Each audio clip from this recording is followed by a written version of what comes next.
সাবেক প্রধানমন্ত্রী বেগম খালেদা জিয়া রাজধানীর এভারকেয়ার হাসপাতালে সিসিইউতে চিকিৎসাধীন রয়েছেন। দেশ বিদেশি বিশেষজ্ঞ চিকিৎসকদের সমন্বয়ে গঠিত মেডিকেল বোর্ডের তত্ত্বাবধানে তার শারীরিক অবস্থা সার্বক্ষণিক পর্যবেক্ষণে রাখা হয়েছে। শুক্রবার মধ্যরাতে বিএনপির অফিসিয়াল ফেসবুক পেজে এক পোস্টে খালেদা জিয়ার সর্বশেষ শারীরিক অবস্থার তথ্য জানায়। পোস্টে আরও বলা হয়, বিএনপি চেয়ারপারসনের অবস্থা সংক্রান্ত বিষয়ে দায়িত্বশীলতা বজায় রেখে যাচাই বাছাই ছাড়া কোনো তথ্য প্রচার না করার জন্য সবার কাছে বিশেষভাবে অনুরোধ জানানো হয়েছে। দেশনেত্রী বেগম খালেদা জিয়ার দ্রুত আরোগ্য কামনায় মহান আল্লাহর দরবারে দোয়া ও প্রার্থনা অব্যাহত রাখার জন্য দেশবাসীর প্রতি আহ্বান জানিয়েছে দলটি। শুক্রবার মধ্যরাতে রাজধানীর এভারকেয়ার হাসপাতাল থেকে বেরিয়ে অপেক্ষমান সাংবাদিকদের মঈন খান বলেন, আজ মেডিকেল বোর্ড বসেছিল।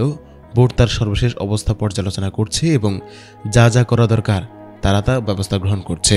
অন্যদিকে বেগম খালেদা জিয়ার চিকিৎসার সার্বিক কল্যাণের স্বার্থে পরিবার ও দলটির পক্ষ থেকে হাসপাতালে নেতাকর্মীদের ভিড় না করার নির্দেশনা দেওয়া হয়েছে। Desk report, ATN Bangla.